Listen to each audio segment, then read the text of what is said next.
Greetings, everyone. This is President General Muammar Kamal, and we are going to discuss communism today. Message to the people, the course of African philosophy.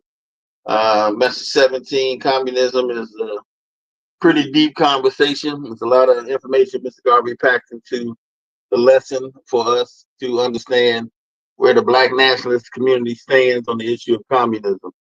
And so we're going to get into the conversation. Also on the line, we have the commissioner of the UNIA in the UK, Honorable Commissioner Minister Majaliwa. Welcome to the program.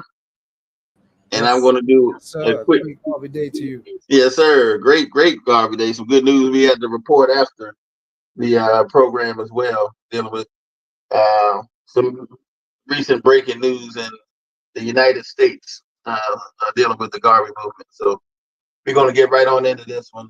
I'll start the reading. Communism is a white man's creation to solve his own political and economic problems. It suggests the enthronement of the white working class over the capitalistic class of the race. It was conceived by white men who were in sympathy with the economic struggle of their own white masses. It was never conceived and originally intended for the economic or political emancipation of the blacks, but rather to raise the earning capacity of the lowest class of white workers. It was founded principally on the theory of Karl Marx, who knew very little about Negroes and who thought and wrote less about them. It is a dangerous theory of economic and political reformation because it seeks to put government in the hands of an ignorant white mass who have not been able to destroy their natural prejudices toward the Negroes or other non-white people. While it may be a good thing for them, it will be a bad thing for the Negroes who will fall under the government of the most ignorant, prejudiced class of the white race. The ignorant white man is a cruel and prejudiced because of his very ignorance. Therefore, you may see how dangerous it would be to place in his hands, by the very strength of his numbers, a government dictated and controlled by him. While the capitalistic system is ruthless and bad, it nevertheless gives the Negro a chance for employment competitive with the working classes of white men for the purpose of extracting profit from labor, irrespective of the color of labor. The Negro, not being an industrial employer, shares, therefore, the opportunity to labor in competition with the white worker only because the white capitalist is willing to use anybody who can contribute the most profit to his industries, regardless of color. The capitalistic white man is an enemy of communism for the preservation of his own interests, if nothing more. If the Negro is not his own industrial employer and loses the goodwill of white capitalist employers because he is a communist, he will find himself unemployed. That is just what the communist wants, so as not to have a black competitor. This will enable him to dictate his terms to the white employer and get him at the expense of the unemployed Negro because he too is a communist. The idea of the communists inviting Negroes to join their ranks is to support the theory that Negroes are communists too, so that if a white employer has to decide between a black communist and a white communist, by the appeal of race, the white communist will get the consideration and the advantage. Therefore, the scheme coming from the white communists is to make Negroes communists. It is a vile and wicked scheme. The communists have created their own party and organization of which they are the international leaders. They alone they alone as executives know the policy and designs of the Communist Party, which are kept from Negroes for the purpose of fooling them into a sense of false security. When it is considered that all the outrages of war, mob violence, and extreme punishment have been administered to the Negro by the lowest class of white agents, as soldiers in war, as sailors, and as the mob, the Negro should have no doubt that his greatest enemy is the common white man, who does not have enough intelligence to know the injury that he is doing to a race, even if he is paid to do so by his master. All wars in Africa and the colonies where the natives have been shot down and punished were carried out by the common white man in the ranks. In the lynchings that have occurred in the southern section of the United States of America, the mob has always been made of the lowest class of the white race. No governor, state official, or major aristocrat has ever been found in the mob or leading the mob. The mob has always been made up of the common ignorant people from whom communists are made up of and whom the party is intended to give political power and economic advantages. The threat to run Negroes out of Jamestown, Pennsylvania, and the cotton fields of Mississippi and other sections of the United States were threats that came from the common white people. They served notices which stated, "Nigga, don't let the sun go down on you in this town." It was the common white people of Cardiff, Wales, who in 1923 stopped the funeral procession of a dead Negro seaman, smashed the coffin, cut off his head, and made a football of it in the street as a protest of Negroes being employed as seamen in Cardiff, while white men wanted work. In South Africa, East Africa, and Southwest Africa, it is the poor white colonists who practice the most wicked discrimination and persecute the natives to rob them of their rights. Everywhere it is poor colonists and the poor white man who carries out the dirty work of prejudice against Negroes. These are the class of people for whom communism is intended. Consider that the socialists, the communists, and the trade unionists of the white race are all agitating for higher wages and better living conditions. It is evident that these economic improvements must only come at the expense of greater exploitation of weaker people. The weaker people before were the Chinese, the East Indians, and the Negroes. The Chinese have organized national resistance. The Indians have also organized national resistance. Therefore, only the Negro who is exposed to the most ruthless exploitation is left to be exploited in the future. Surely the low-class working white man will stop at nothing to raise his stature, even as controller of government through communism, even though it crushes the Negro. Hence, the Negro must realize that he is being played for a sucker. What the Negro must do is to let the communists fight their own battles and stand back to watch the fight. The Negro must take advantage of the opportunities presented during the fight, but he must not join the fight as a communist, because he will be helping to bear the brunt of the battle with no guarantee that his condition will be better, but objectively worse, because he will help to transfer government from the more intelligent culture and behavior to that of the ignorant, more prejudiced, and most cruel. The man who caught your forefathers in Africa was not the white capitalist, but the white sailor, who was a class who was a class of man from whom the communists are made. He is dangerous to the Negro's liberty as a common man and as an ignorant man. Never join him to destroy the intelligence that rules the civilization that has given you existence up to the present time. Anytime you are asked to join the Communist Party by your communist associate or acquaintance, tell him in answer, when you get to Russia, but not before them. Read Statement on Communism and the Negro and the Philosophy and Opinions of Marcus Garvey. And that concludes the reading of lesson number 17 on communism. Yeah, yes, sir. Well, I think that was a power-packed discussion there on the topic of communism, and certainly one that we can talk about for days, and there's myriads of examples of Mr. Garvey's position on the matter being because his opposition wasn't so much to the ideology as it is its use and its operation. But hold on one second. You can talk while I get this. Yeah, see a guest trying to contact me, so I'm gonna put on hold for a second. You can continue to talk to the audience. Okay. Yes. It's the reasoning starts off very well, very strong. Communism is a white man's creation to solve his own political and economic problems. A lot of the times we're quick to join other people's school of thoughts, thinking that their school of thoughts can save or solve our problems. And, it's not going to happen. We ourselves must create our own school of thoughts, um, our own thinking patterns to solve our own problems. So communism is one of them. A lot of people do with Marxism. There's another system set up by other people to solve their problems. It hasn't solved our problems yet, and it never will. Right. Yeah, and that's it's interesting when you look at the history of that as well. And should have a guest trying to come on in a second, by the way. So if you see him, you can bring him on in. Um, No problem. which is going to be an interesting discussion too. But yeah, let me see something.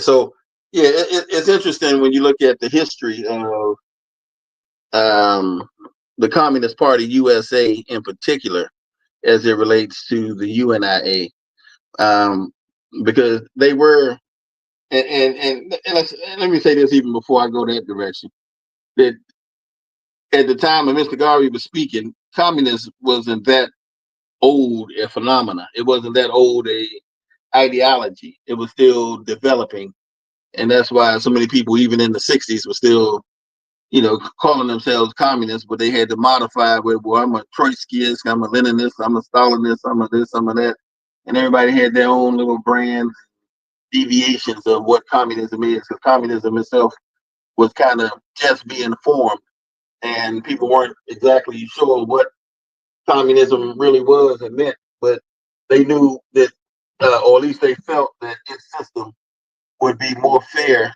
to the other, more fair than the other parties. So they were, the Communist Party USA was promoting it, but that doesn't mean that the Communist Party USA was practicing the fairness that they were talking about. A lot of the people inside the Communist Party USA had a lot of ulterior motives, and Mr. Garvey saw through a lot of their crap and had no problem calling them out on it. But anyway, I see we have a guest that just came on the line, the president of Detroit Division. We would like to welcome President Lamar Lemons, a man who certainly knows politics. And I was not sure he was going to make it on the call today because I'm in Washington D.C. and Washington D.C. just put a nice whooping on the Detroit Lions last night. So I thought you might have some issues. No, I love your quarterback. But more importantly, I don't get caught up in the I'm just the circus and the bread and circuses, and that's all this is. The gladiators were entertaining the mass. Exactly. In fact, that's what they said. Daniels was in the Lions then, but they're actually trying to make it prophetic, like it's not exploitation. Yeah, but yeah, we're talking about communism, and I know I've heard you consider yourself a utilitarian before, and a person who studied different modes of productions and systems, and understands some of the benefits and detriments to different systems. But as we look at Mr. Garvey and his discussion on the topic of communism, it appears that his issue is most with some of the people who call themselves communists, who may not have been practicing, a certain fairness, but also with those who were trying to pull people away from the African nationalist ideology of the Garvey movement. And so it's interesting, many of the same ones who attacked Mr. Garvey and joined the Communist Party USA later regretted joining the Communist Party USA and either went out and formed some other kind of brand of ideology, or they just came back to their African nationalist movement and continued to operate. But many of them, like Hubert Harrison, were unashamedly African nationalists and socialistic. But then others like Kwame Therese and Omali Yeshitela and others, they practiced African scientific socialism, or even Walter Rodney had his brand of socialism, as well as O'Malley has African internationalism. But none of them went back, to that Russian-inspired kind of brand, or that Mao Zedong so much brand of communism. We see, you just as easily get mistreated and called the N-word in Russia as you would in China, as you would in America, under all the different systems in Cuba too, for that matter. even though that's a majority black country. So there are limits to what communism can do, and what false expectations has been held, and all we got to do is just adopt this white man system of government, and we're gonna be better than this other white man system of government. Well, none of them work for us as long as racism exists. So anyway, but that's some of my thoughts on the reading of communism, as Mr. Garvey wrote it in the message to the people.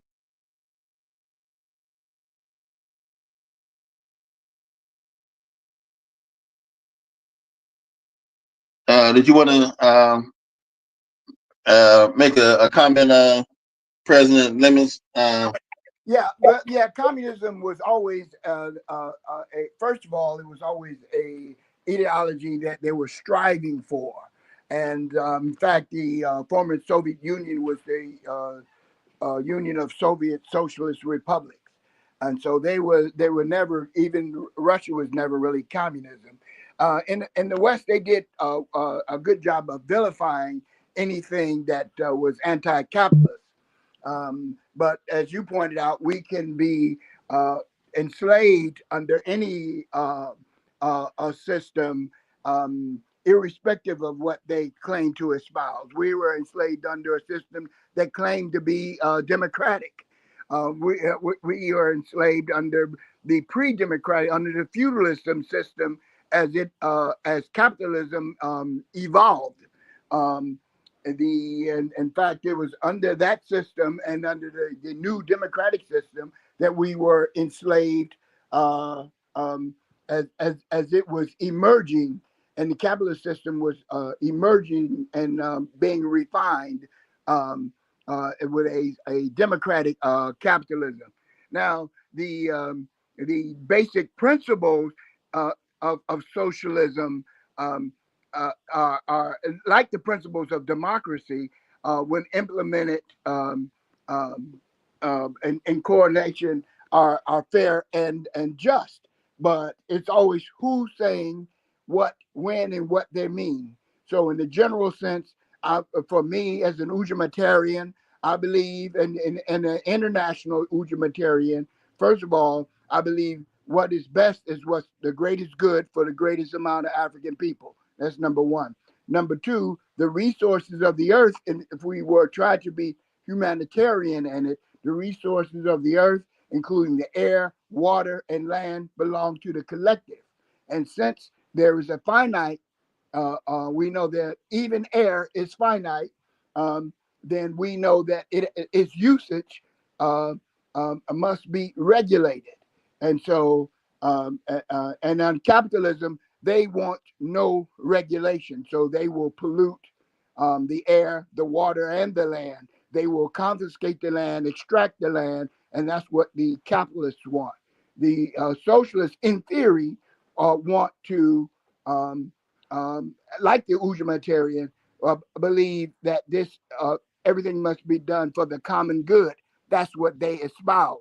But remember, the the Nazis uh, claim to be socialists. Obviously, they weren't, but they claim that's the name of their party, the Nationalist Socialist Party. So, what people are claiming, what people are espousing, and how it's implemented varies from person to person, uh, or group to group.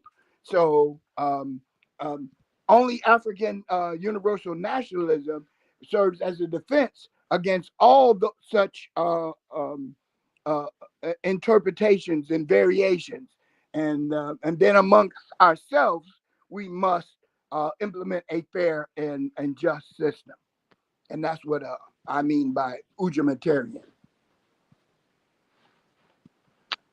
Yes, sir. Yes, sir. And definitely, we know one of the great Ujamatarians of Julius Nyerere in Tanzania was able to utilize a system that Ujamaa cooperatives could, help bring the country together, to help empower regions of the country, and minimize the tribalism that had been dividing and conquering the nation and keeping it under colonial rule for some time.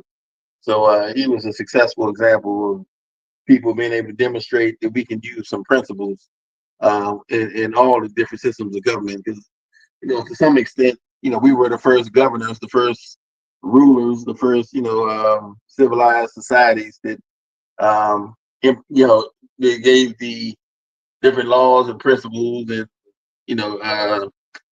governing structure that other people are drawing from. So as others drew from us, over time, as we redevelop our ideal state, we're going to draw on some ideas from others.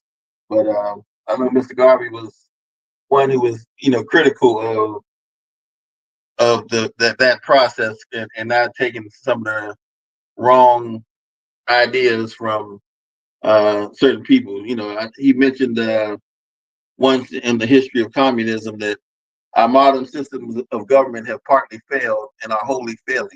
We've tried various forms, but none has measured up to the ideal state.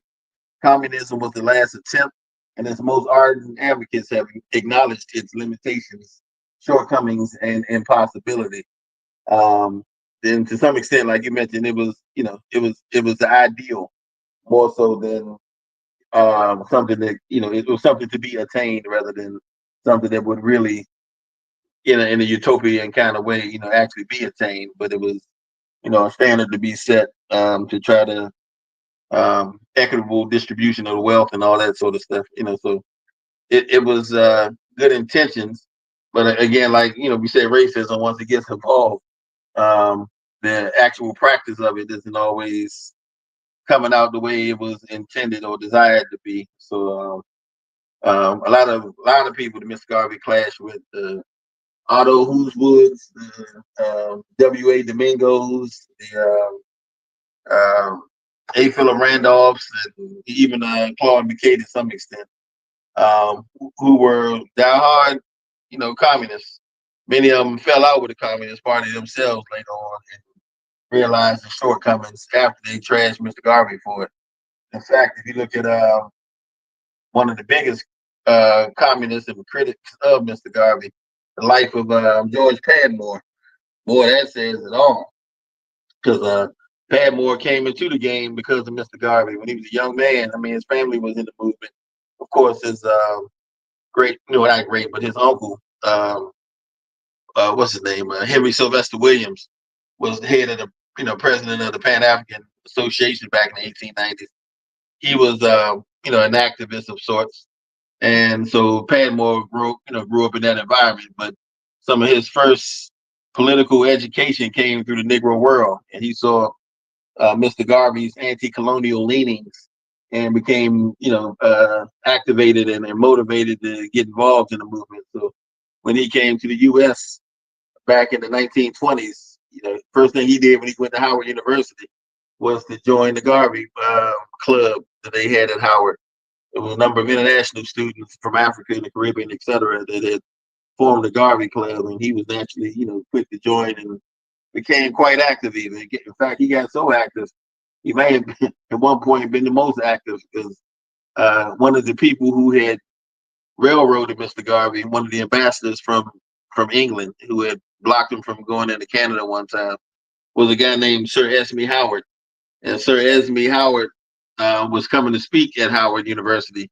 And when Padmore found out the guy who disrespected Marcus Garvey is coming to Howard, he printed a bunch of flyers on mimeograph and passed out to everybody they shouldn't attend and they should protest it. And finally, when the guy came on campus while he was passing out flyers, Padmore saw him and took that stack of flyers and literally hit him in the face with it, smacked him right in the face with it, and then had an altercation with him and left the ground. That's how diehard Garveyite he was.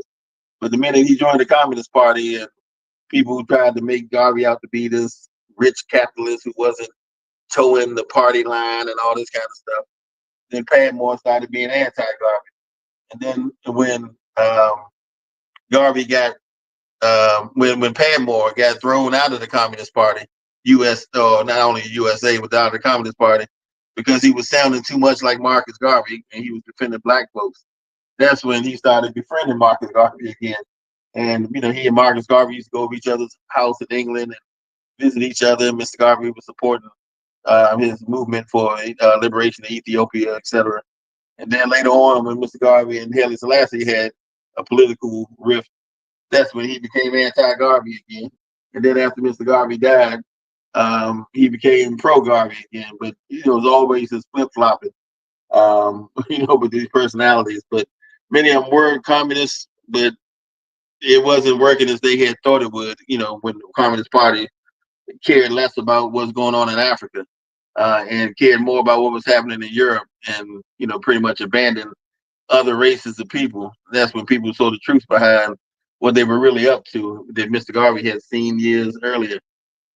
So anyway, it's kind of important that we keep our eyes on the prize and not just buy into the good, kind sounding words, but also look at the action of those who are regulating that entity that is, advocating these principles. Because they'll woo you just like the church with nice words and Jesus said this and Jesus said that, and they underneath it they're doing every ungodly deed in the world, trying to rip you off out of your money. So anyway, it's good to observe words and deeds when it comes to these groups that advocate something that sounds good, and they got to demonstrate the realization of it best they can in order to win over black folks to the idea. And I'm not too convinced with many of these parties. And even though they advocate things that again sound great.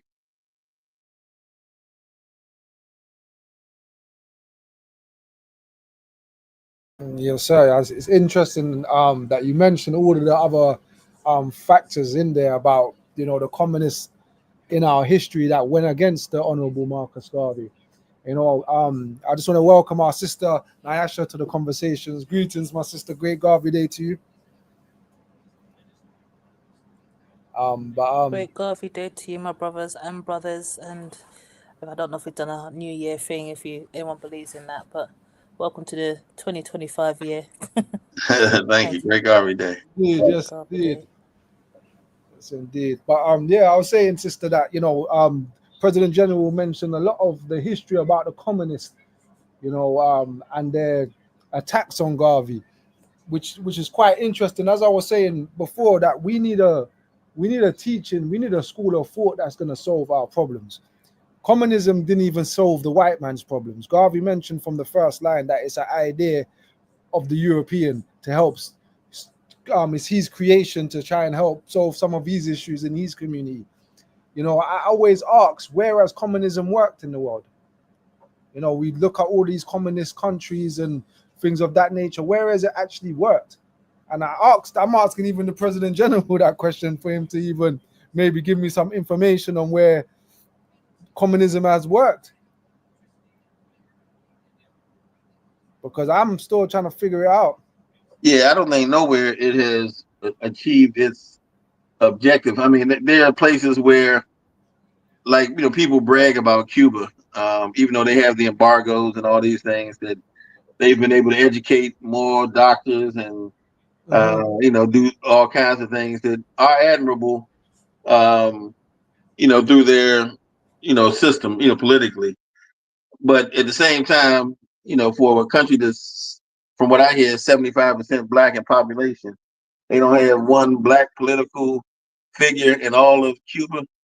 That to me kind of, again, it's like I said, Ms. Garvey used to say that, how you say, one case he said, I'm against the brand of communism that is taught in America, because because it is even more vicious than all the other isms put together. In America, it constitutes a group of liars, plotters, and artful deceivers who twist one third truth to a whole big lie and give it out to the unthinking clientele for consumption.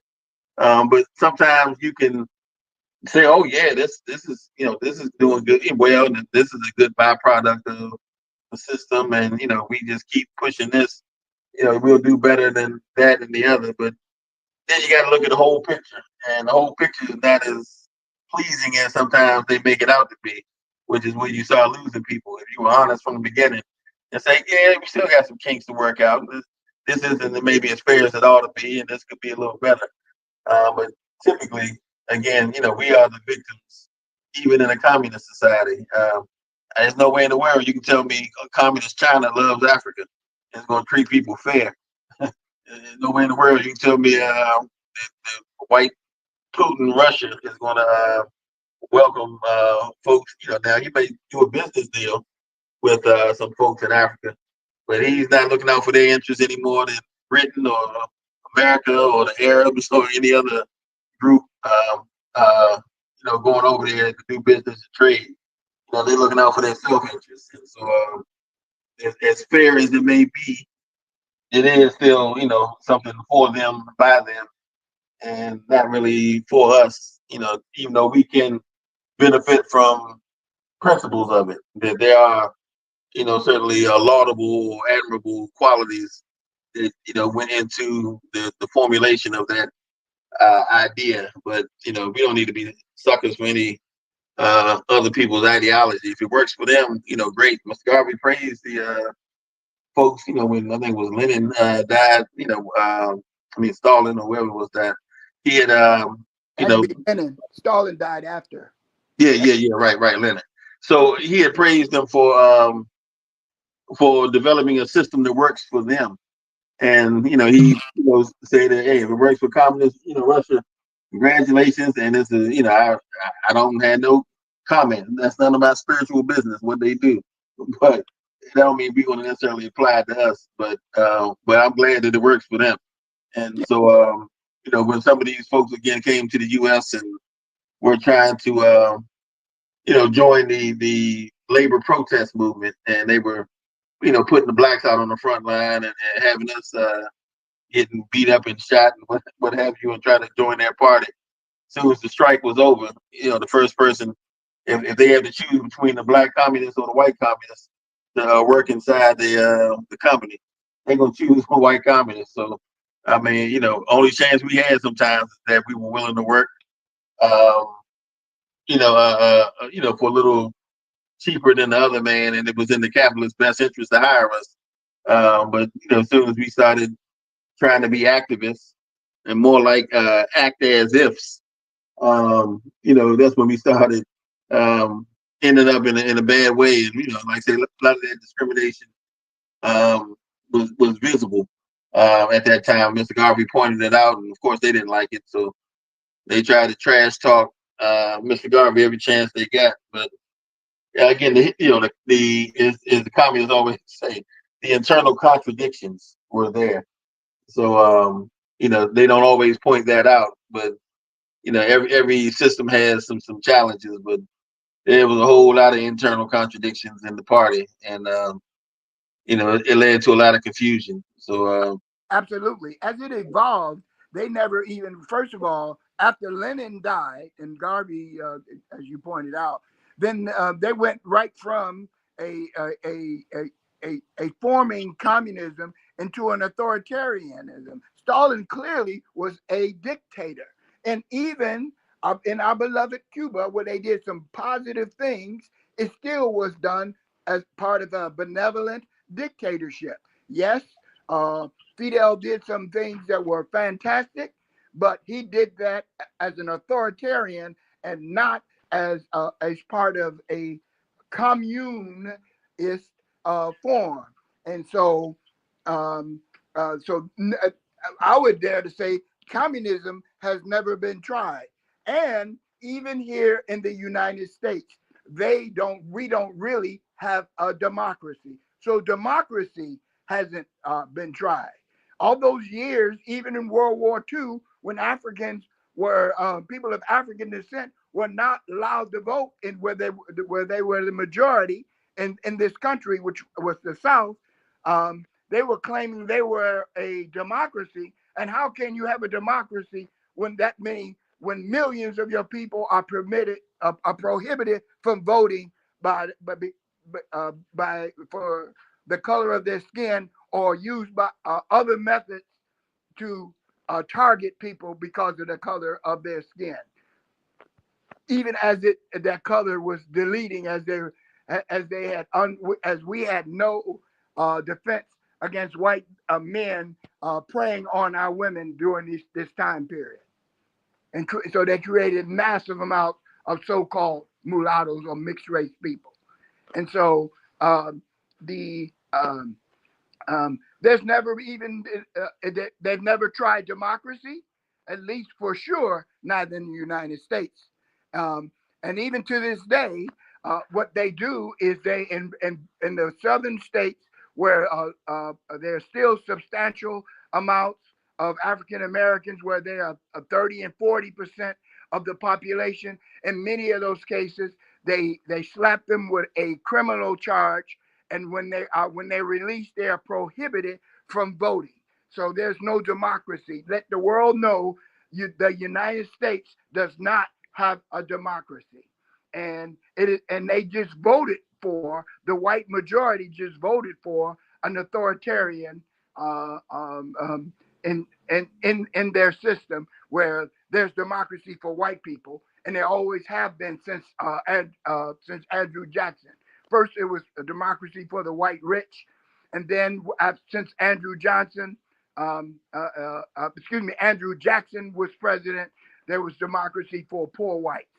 But never has there been true democracy for the majority of the African American population here in the United States. Yeah, true, true, true. Good points too.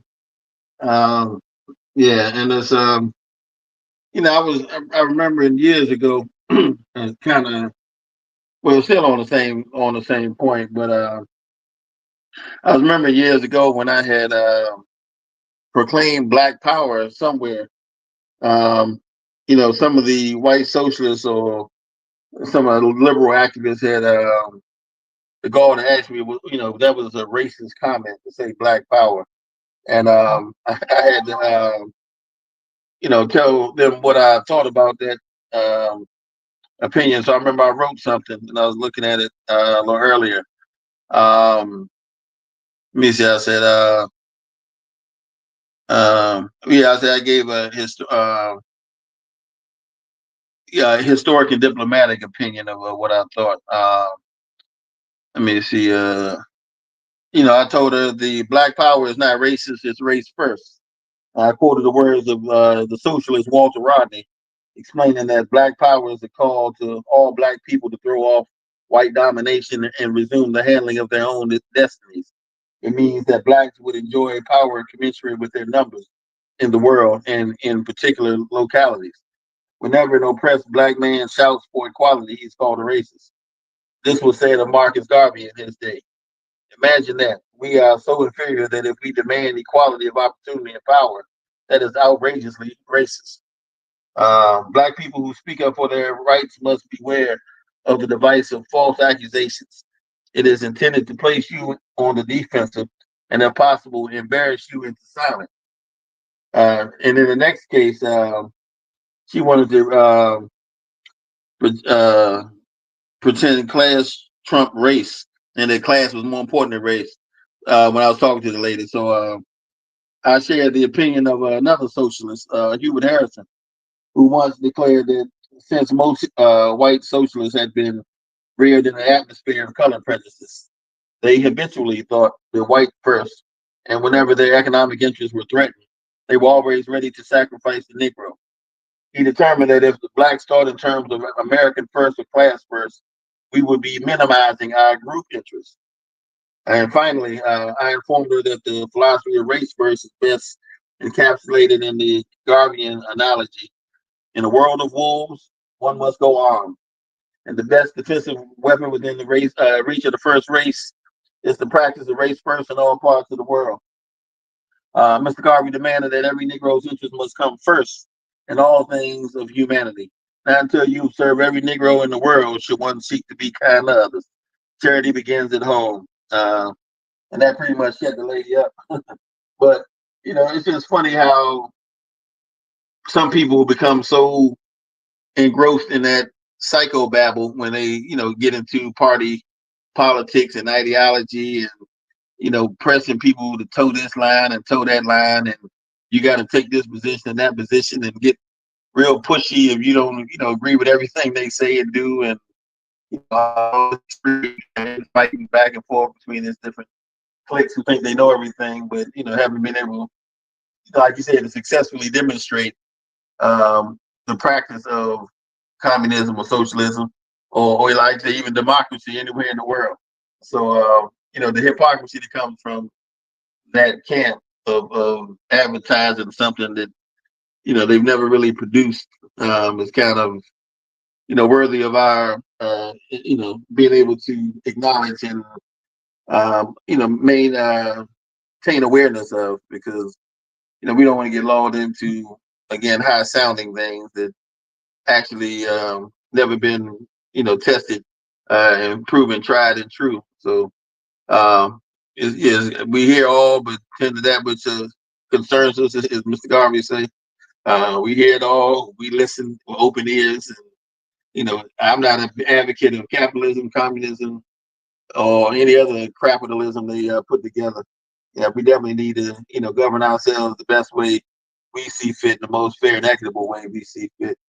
And we don't need nobody foreign or alien ideas to inform our judgment. We can make our own decisions for our own people and how we deal with things.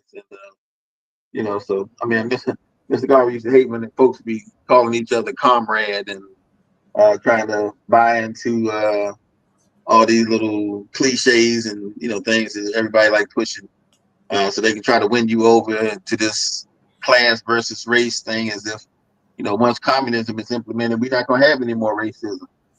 Yeah, I'd show you right. Not likely.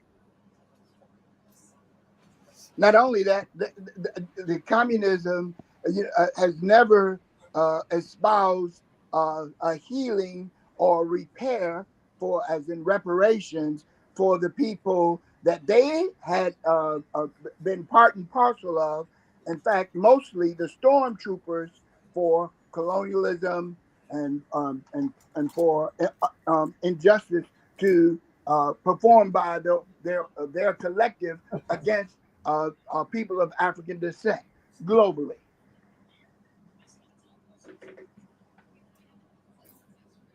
So, if they were sincere, part of their uh, um, uh, part of their process would be to have justice and to remediate the damages caused by the European collective, and not just blame a particular segment in their stratified system, because they've always had a stratified system.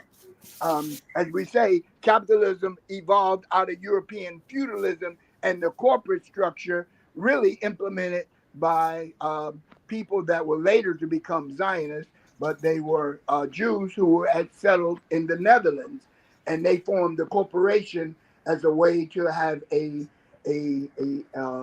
be a defense against the other Europeans who had uh, territory and state and status, and they used the corporation as a mechanism to replace the state structure, and and from that evolved the two evolved capitalism, but they've always had a stratification in their system, and they've imposed their stratification on the world in their capitalist structure. And as a defense for those uh, Europeans who were lowly stratified or caste, if you will, in a de facto caste system, they uh, they came up with communism and socialism as a reply. And that was until the mid 19th century under Karl Marx. So all that has nothing to do with us as an African people. And us trying to unify with the European is having someone come into your house, rape, rob, and kill, and then when they take all the goods, all the booty, all the spoils, and they don't divide it up equally, then you say we should unite with the people who help uh, the frontline troops who help vandalize and destroy our property. It's ridiculous. How do we care how they divide the goods that they have stolen from African people, everything from our labor um, to our bodies and lives itself, to our land, and to the quality of life with our environment. And so that is not our fight. That is their fight.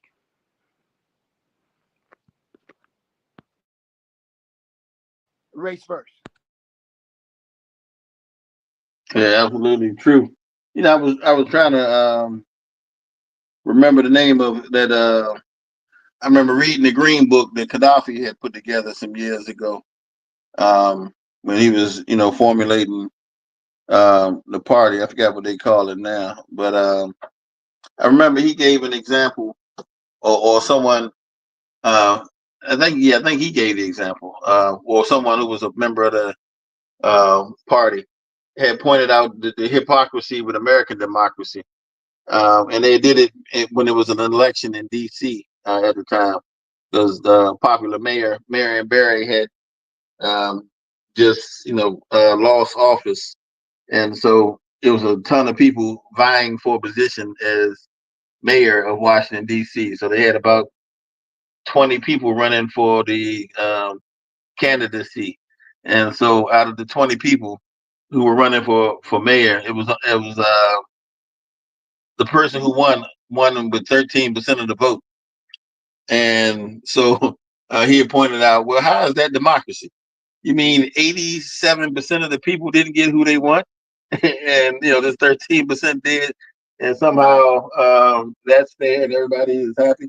He said, no, that's not democracy. There's a whole lot of kinks and flaws in what people think is democracy, and how things are being ruled. But that's when I started looking at the gerrymandering and how different tricks that democratic societies or so-called democratic societies franchise people and go right around this population and go around this population and make it seem like this small minority group is the majority, if they had the power. So there's a lot of things that we sometimes overlook, ignore, or excuse that are actually largely responsible for our undermining. And right under our nose, but we seem not to catch, unfortunately. But we certainly gonna have to wake up if we ever expect to gain more political power in any of these countries that we are paying taxes, our fair share, if not more than fair share taxes, particularly when people like old Donald J bring his oligarchy in and he concentrates the power politically and economically amongst a few people that run everything, that have license to do anything they wish and get full presidential pardons and everything else anytime they feel like it. It's starting to be a dangerous society to just kind of be busy entertaining ourselves and having a good time and ignoring the politics that's going on. There's a lot of concentrated power in the hands of a few, as it is in Russia today with the Putin oligarchy. And when you have all these social media people and all these government officials who are billionaires, and the taxes get cut for the billionaires so that they don't pay their third of their income, but all the poor people pay a third of their income to a government. They can't even control what happens with the resources. Um, it's a scary society.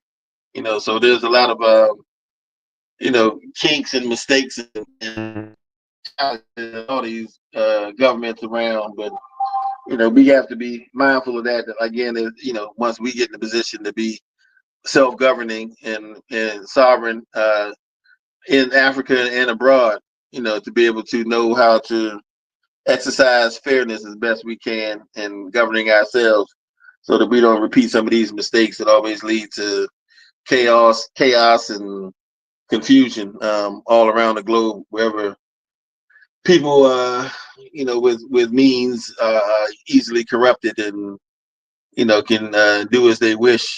The Mr. Garvey pointed out the corporate majesty of the people is where the power is. Once they realize that they had the power and don't settle for taxation without representation, as the American forefathers, didn't. and begin to feel that sense of agency and power, and that they can make things happen. That people work for them and not the other way around. Then they'll know that these are our servants, and they'll do what we tell them to do, or they'll be removed from office. But right now, people not thinking clearly on certain political matters. But and speaking of that, I guess you got the message, President Lemons, about Joe Biden, and he just hours before he's no longer president, just issued a presidential pardon, uh, which is a full pardon for Marcus Garvey, which is called a political exoneration. Because the only way you can legally exonerate is through the courts. But when a full pardon is offered, all the disabilities that resulted from the conviction are removed. So if anybody was unable to get a certain job because they had this criminal conviction, then they no longer would be hindered from securing certain employment, or if they got property taken as a result of the damages, then those properties can be acquired again. But this is the full presidential pardon that he issued in the last hour. So just this morning. So a lot of the Garveyites are talking about it in a political sense. I know people don't like the word pardon, but in this sense, the pardon doesn't mean forgiveness for a crime when you acknowledge that the conviction was unjust. So it's not a commutation, because Coolidge already commuted the sentence with a partial pardon.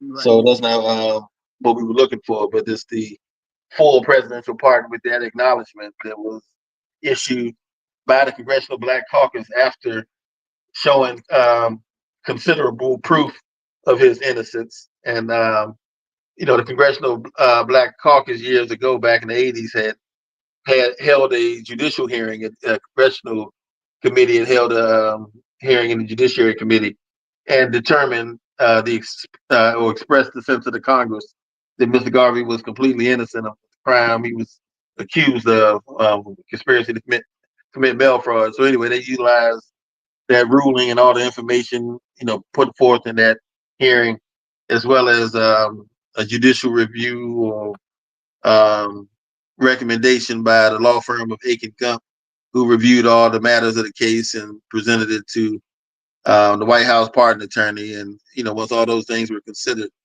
by review, the president decided to issue the pardon. So it's a political victory. It's a victory that comes 100 years after Mr. Garvey himself was wrongfully convicted in February of 1925. He was convicted before, but he actually was incarcerated in about this time 100 years ago. So at the same time, 100 years in a day was the launching of the Black Cross Navigation and Trading Company's first ship, the SS Booker T. Washington, which was a successor organization to the Black Star Line. But so anyway, the first day of the launch was January 18th. I was looking at a flyer about that. So a lot of historic things going on through the mind, even thinking about Mr. Garvey's whirlwind message, and how he vowed that he would have his day, and that his name would be cleared, the stain would be removed from his reputation, and the pressure that the growing Garvey movement all over the world, growing in political clout and pressure, was able to put on the Congressional Black Caucus to actually act and pressure Biden and others to do what they hadn't done over the decades. We've been pressing them to do it, and finally enough pressure came on where they finally had to admit to his wrongful conviction. I think it's a good day to, like I say, is, how Emil Cocker say, claim no easy victories and tell no lies. But this might not have been an easy victory, but it is a victory. And I had no problem, acknowledging some good work done by Dr. Julius Garvey and some other organizers of the Justice for Marcus Garvey campaign, of which I participated in writing a book and writing a chapter in Dr. Julius Garvey's recent book on Justice for Marcus Garvey. So, along with the Mosiah film and other films that pointed out the innocence of Mr. Garvey and the political motivation behind his persecution and conviction. So, anyway, that's another topic that we can kind of throw into the mix today as we deal with this matter of politics that, many Garveyites don't really understand or appreciate, in my opinion. And I know President Lemon and I talked about that quite a bit. It's definitely a victorious day, and we give thanks that it has been pardoned and the truth has prevailed. My sadness lies in the flack that Papa Garvey has taken along the way and the toll that it took and was installed upon his life, and also how it's kind of set back our community in a certain way, because where he tried to have a race first community where we were all on the same page fighting for the same goals, against what had been installed upon us for 400 years plus, just kind of set things back in a way, because there are many people to this day that look like me and you that still don't have good things to say about Marcus Garvey, let alone everybody else outside of that. So I hope that, a lot of people have gone since then, but I hope that the generations that have come after will get to know the truth and get to see this as something that's marked in history, that, we have always been targeted for the wrong reasons. We didn't ask for this struggle.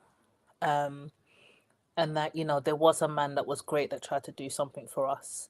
And the fight still continues in terms of having our own and being on top and still creating a race first world for us as Black people. Race first. Yeah, that most definitely. I wanted to kind of time in from long for a while to in response to the communist thing about when I asked the question about where is communism practiced, and the elder came in and said, where communism is right now, it's more of a dictatorship, and that's right. And I remember reading about a Black Panther man. I'm always making reference to this book.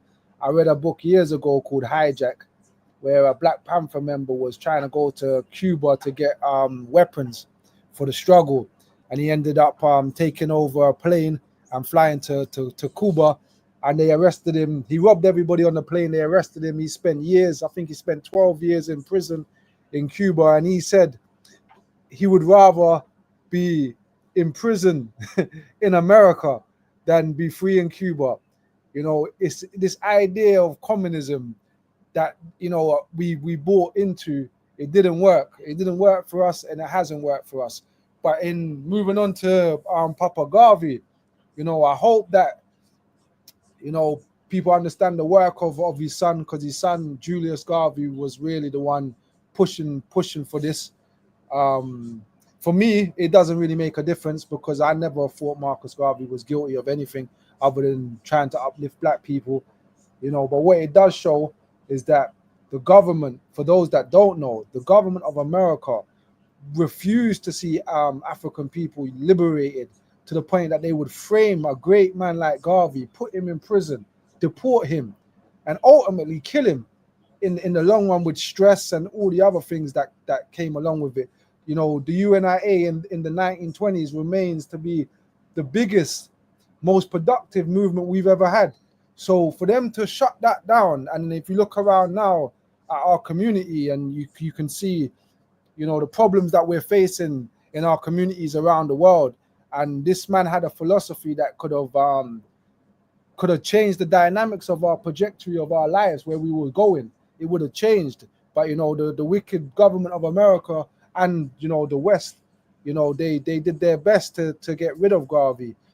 So for those that was saying Marcus Garvey was a thief, for those that are out there that are saying Garvey was a crook, that Garvey robbed from his people, I hope now that they would see that the American government played a part, just like it took years for us to realize that the American government played a part in the murder of Martin Luther King. And we're gonna find out very soon that they played a part in the murder of Malcolm X. Things will come. They always say, what's done in the dark will come to light. It's been over 100 years, and even in 100 years, Garvey said, look for it. It may take 200 years, it may take 300 years, but Africa will be free. So I'm happy to hear that. It doesn't make a difference to me personally, but I'm happy that they done that, so that those in the community that keep on pushing out this propaganda that Garvey was a crook, Garvey was a thief, that they could really now take back those words, because even the same people that convicted him have turned around and said that he was done wrong by it. But the question I asked, Elder, because I have a lot of confusion with this, President General. Normally, a pardon is them saying that they've forgiven you for the crime that you committed. Is that correct? No, it's it's a colloquial kind of. Well, say it like this: like some people would say that if you plead guilty, you're saying you didn't do it, but technically, a plea of guilt of not guilty is a presumption. It's a political stance. It's not really a. You can't say you're lying if you plead guilty and you did it. But it's it's just the terms are used a certain kind of way, and when they use the word pardon, that's what it is. That's what it means. It don't mean necessarily that they're begging your pardon or that you're pardoning someone for doing something wrong. It's just a legal term, and what they normally how they classify it is a commutation, or what they call a partial pardon. Means, and normally it means that the people who in the pardon attorney's office did the investigation of the court case, looked at all the documents, and they determined that you may have been innocent, but you've suffered enough.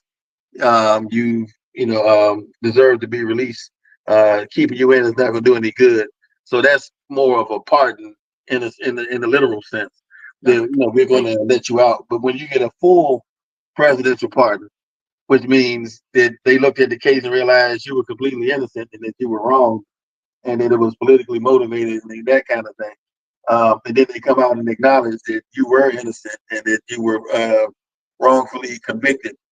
That's a full presidential pardon, which is what they say is equivalent to a political exoneration versus legal exoneration, which means you're going back in the very court that you were sentenced in and then try the case over again.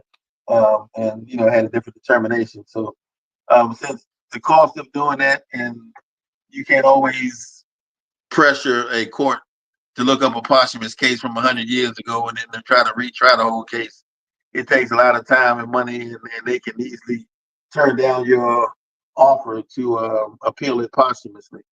And they can say, this, whatever, statute limitation on this and that. So anyway, the best way typically is to go through the presidential pardon once they've done a review of the case and reached determination of innocence. Then they can declare that, and so anything that happened as a result of your conviction is supposed to be undone, which is in some way a kind of reparative justice in the long run. So even though people say I don't like the word pardon, there's a lot of words I don't like. I mean, I don't like driving on the what they say, parking in the driveway and driving on the parkway. But just because you don't like a word don't mean it doesn't mean, but there's a denotative and a connotative meaning to every word. So pardon in a strict sense or scientific sense, that means one thing. But a presidential pardon is considered an exoneration, a political exoneration if it's full. So I mean that's the best you can get at this stage, unless the courts were to bring the case back up and we were to retry it, which again is going to cost a lot of money for a bunch of folks to go back and try to get all the evidence and review all this stuff. So anyway, it's going to be hundreds of thousands of dollars when we looked it up, what it would cost to do it. And this one was definitely not as expensive except by time. And of course, it wasn't something that was easy either. I mean, they've been pressing folks to do this for what 45 years now. Wow. Reagan wasn't going to do it. Bill Clinton acted like he was, but he didn't do it. George Bush Sr. didn't do it. Bush Jr. didn't do it. Barack Obama didn't do it. Biden did. Obama. Trump rather didn't do it. So finally, 1 minute before the hour is up and his term is over, Biden finally got pressured by the Congressional Black Caucus that was hammering him left and right to make sure he do it. And finally, at the 11th hour, he did it. So it was a long, drawn out fight. He was Julius Garvey, 91 years old, and et cetera. It's a accomplishment. His father had charged him. I was trying to find the actual language, but he had charged him once to, if his name is not cleared, then his children are going to fight to exonerate the family name and clear it of all these wrongful charges. Because we don't have to. I mean, yeah, we do exonerate him, in our hearts, and we know he wasn't guilty, and that's important. He mentions that, but at the same time, we have to make people respect his gangster, so to speak. You got to put the pressure on people to make them admit they're wrong on some things they did, or admit their guilt, so that when we have to go to these debates or these symposiums and everybody's talking about Garvey, the convict who got convicted for stealing money or convicted for defrauding and conning people, now they got to correct that because let the record reflect that he was found innocent through this pardon attorney's office. And so that whole story has to be rewritten with some respect on our founder's name. So yeah, it is what it is. Matter of fact, here's what Mr. Garvey once said: that every white man is welcome to put me in jail if it is done in the cause of African freedom. I do not know whether they understand it or not, that if Marcus Garvey dies, Marcus Garvey's son shall revenge every drop of blood and every ounce of flesh, and the family record of Garvey shall go on until eternity. But in some sense, yeah, he wanted his family to keep fighting. People were fighting to bring him back into the U.S. even while he was alive. Up till with the very week that he passed away.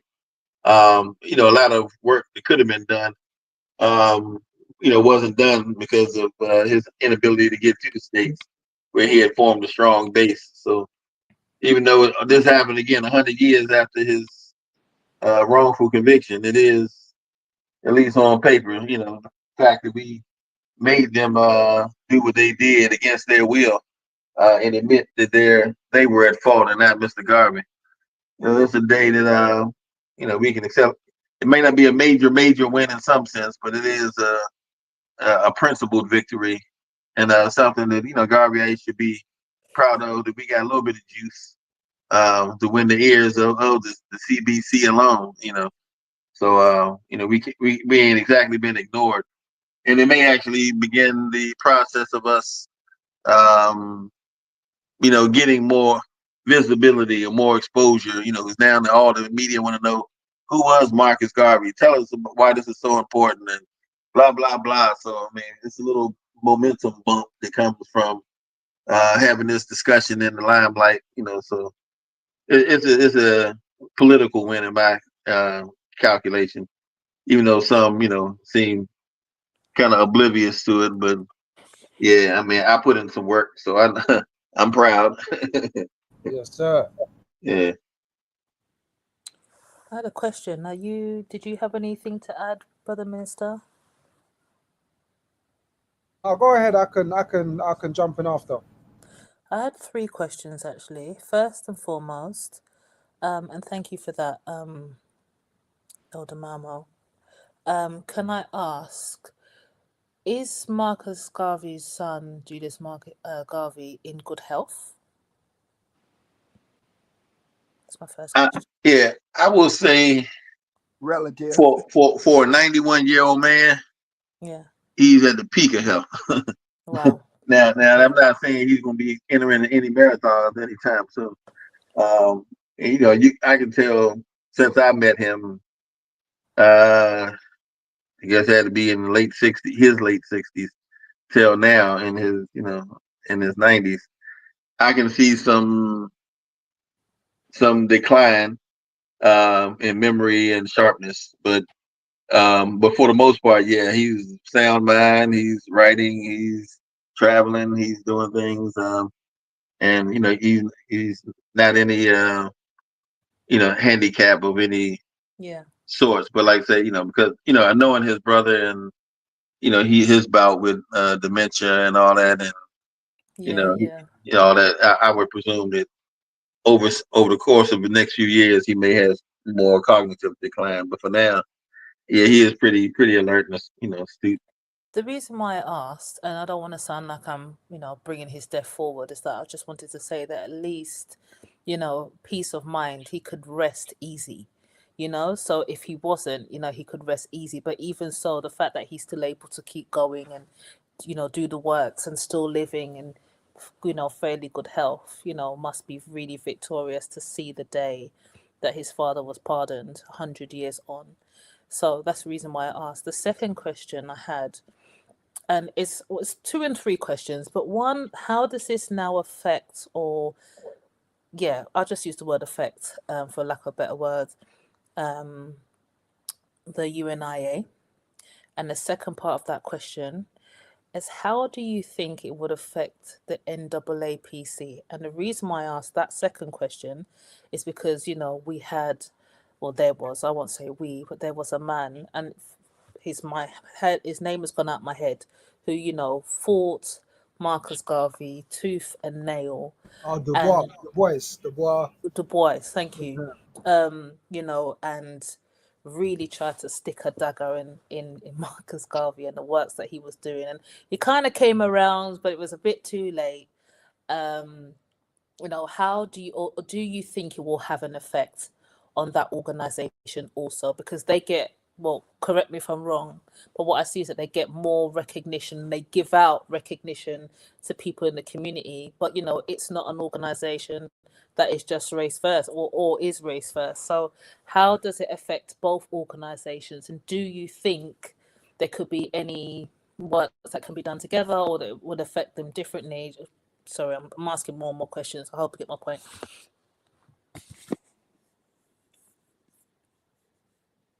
That's Uh, two, President yeah, Joe. yeah. I'm sorry. Yeah, I had my fat fingers couldn't get onto the microphone button. um, yeah. Well, there's some there's some ways. I'm hoping that it will affect UNIA, but we haven't seen the writing on the actual um, document. We don't have a facsimile of the actual document. So once we retrieve that, which may be a couple of weeks, we'll know more for sure if it has any legal repercussions, but behind that document. Because again, um, if things were seized as a result of a criminal conviction, and then that conviction is overturned, there may be some things that have to be returned to you or to the parties, who, from which it was taken. But that's another discussion that we'll get into when the time is right. Um, Morally, yeah, it again goes to the fact that as we had been saying that he was innocent, as he had been saying that he was innocent, and that he had a bona fide movement of practicing authentic business principles. He did no wrong. People swearing that he made certain mistakes, and everybody got opinions of what he should have did better. But when you did no wrong, you did no wrong. So some of that trash talk about this pompous autocrat and not knowing what he was doing, and all these but they're ignoring the fact of the interference deliberately and the sabotage and the political persecution of the man and the wrongful conviction, etc. And Um, infiltration. Infiltrations, big time. You know, so you know, if you now we don't sound like conspiracy theorists when we say that he was persecuted. Now you can't say, oh, that's of course that's what you all going to say. So now that's what the White House says. That's what the U.S. government who was responsible said and admitted openly. You know, so the argument in favor of Garveyism may have gotten stronger to those who were a little squeamish and a little shy about getting involved and thought it was, you know, something so radical in a revolutionary sense. But it was radical and then it was fundamentalist. You know, radical means root, and so you know, UNIA wasn't advocating instrumental solutions to fundamental problems. We were trying to go right to the source of the problem. And so Mr. Garvey's solution was correct. You know, his actions were correct. And so, you know, people have to revise their argument against Mr. Garvey. And NAACP, who certainly was responsible, the judge was the NAACP board member and frequent contributor to their finances. You know, he was one who was in company with a lot of other, you know, Spengarns and all these other clowns who were trying to write letters to the attorney general and, you know, try to badmouth Mr. Garvey in public light so they could jail the rainbow, as you know, the newspaper said.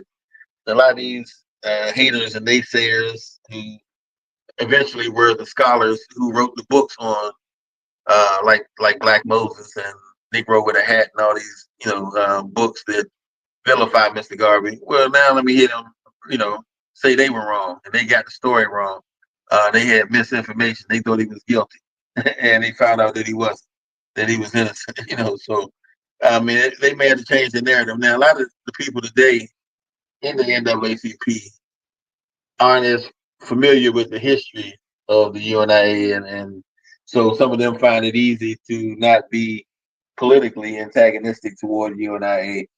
But yeah, we lost a lot of traction, a lot of time, and I mean, it was deliberately done to discredit the man and discourage people from following the plan. You know, so now that all that has kind of been, you know, acknowledged 100 years later, it does make again our argument easier.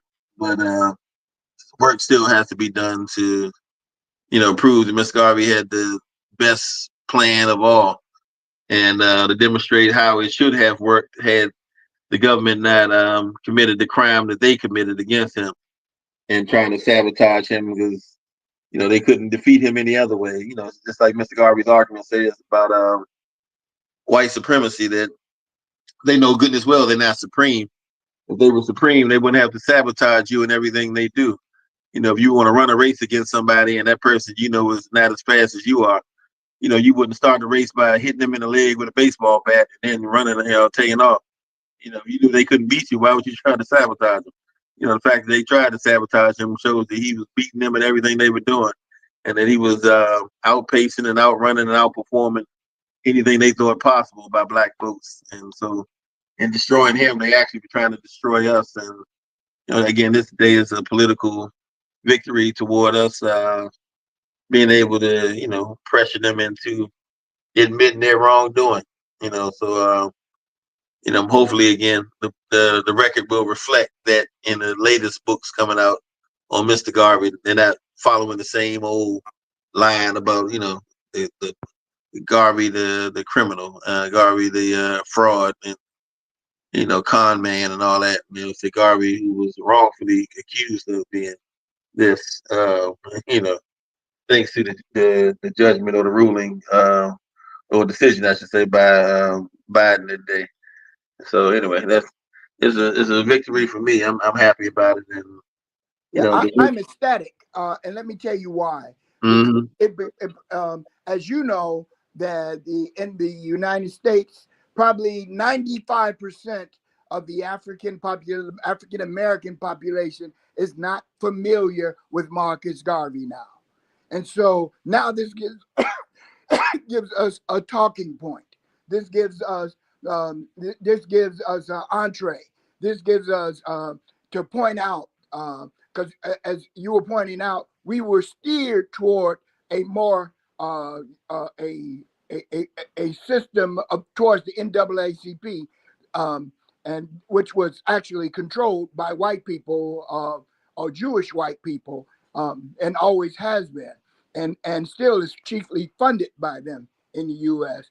And so that was more a palatable to them, although they didn't want us to organize. Period. Not even with the NAACP, they were sabotaged as well at various times, but they were principally most afraid of Marcus Garvey and what Garvey referred to as his cubs in the lair.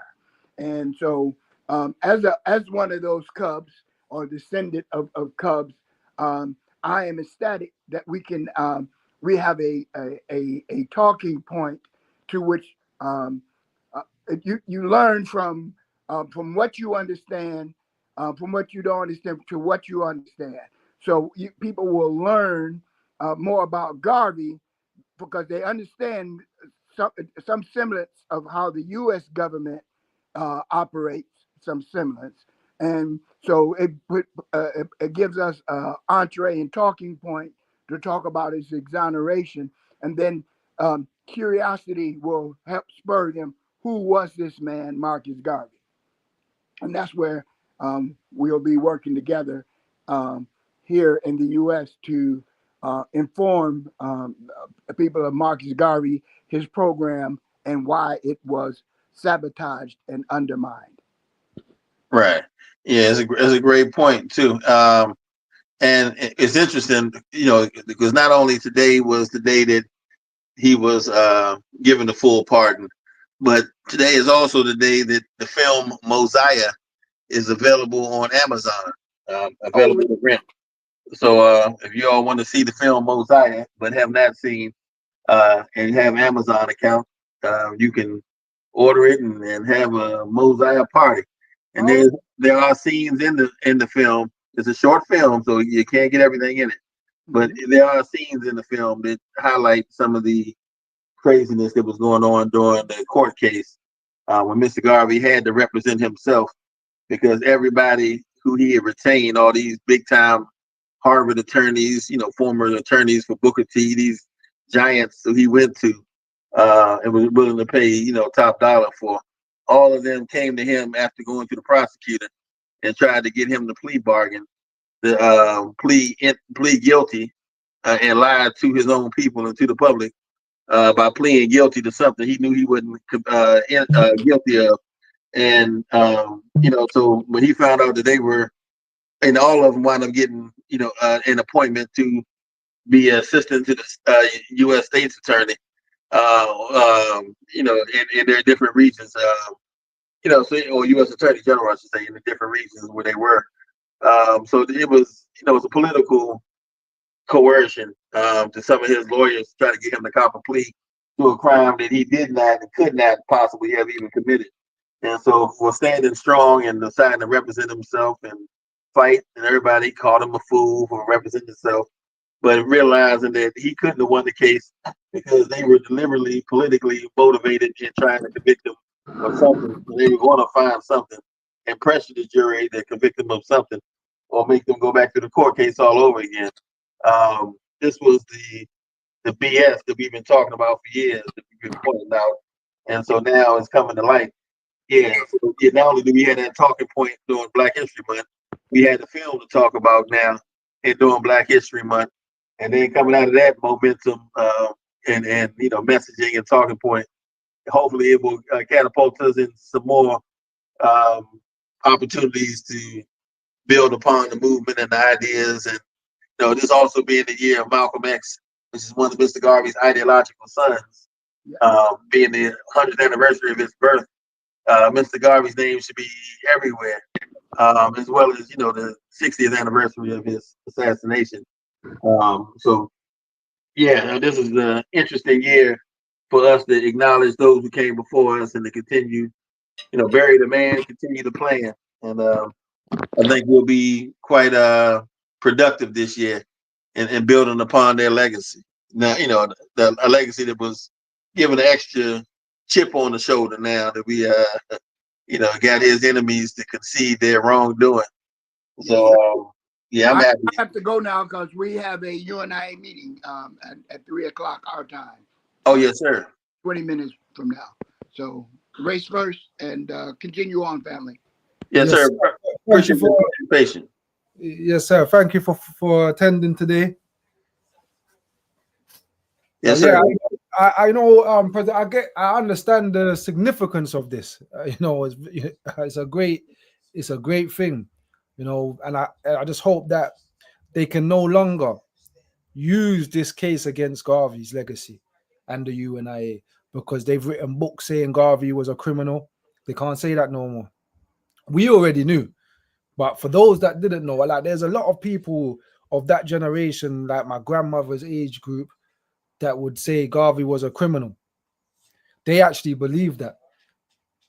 So now, they can't say that no more. All the hypocrites, all of the people that bought into, black people are just thieves. Look at Marcus Garvey. They say he's the greatest we've had and he was the biggest crook. They can't say that no more. And I hope that they will begin to understand the forces that we're up against and what this force will do to us. That's one of the things that I want people to really look at. For those that believe that Garvey was guilty, now they have to face the truth that he was an innocent man. Now they have to look at their government or the American government, what this government would do to a civilian that is just trying to uplift these people. Yeah, now the UNIA got to start their own image awards. I was thinking about Sister Nyasha talking about NAACP. I don't know if you knew what the UNIA used to call the NAACP back in the day, uh, but amongst other names, we said that the acronym stood for nothing accomplished after considerable pretense.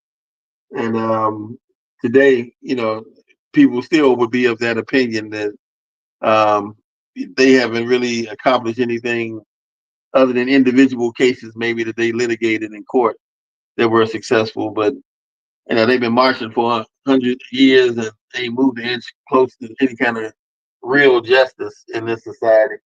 And we still having to fight for the same things over and over and over and over and over and over and over again. And not making a lot of headway. But so anyway, I remember there was an article some years ago where it was a journalist in an Afro-American newspaper, and he had pointed out how the Jews were successful with the state of Israel.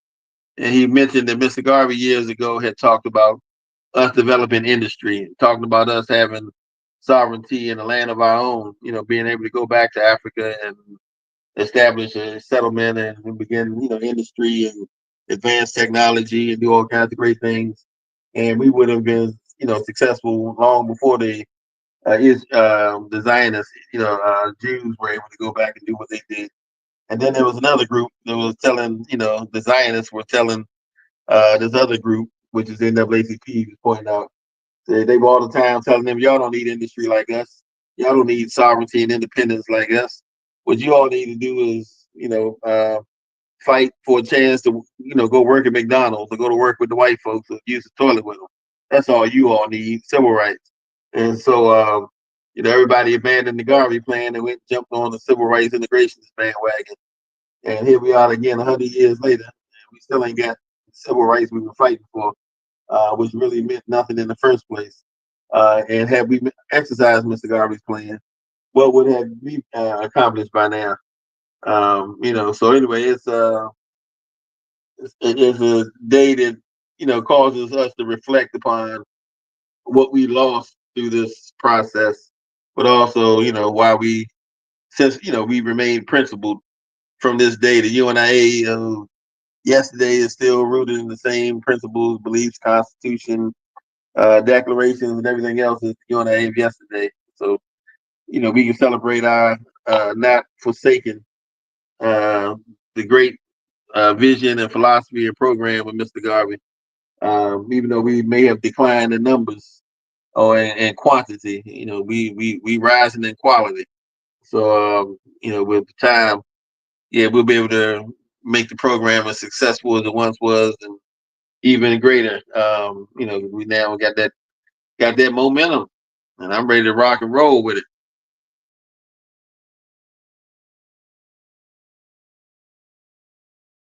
Yes, sir. Yes, sir. I'm right there with you. I'm right there with you on that. And respect due to the son for not giving up the fight. You know what I mean? Because he's been pushing it for a while. So a lot of people say it don't matter, whatever the case may be. He's kept doing it. Some people said he would never have got it, and he's done it. So I take my hat off to the elder Julius Garvey.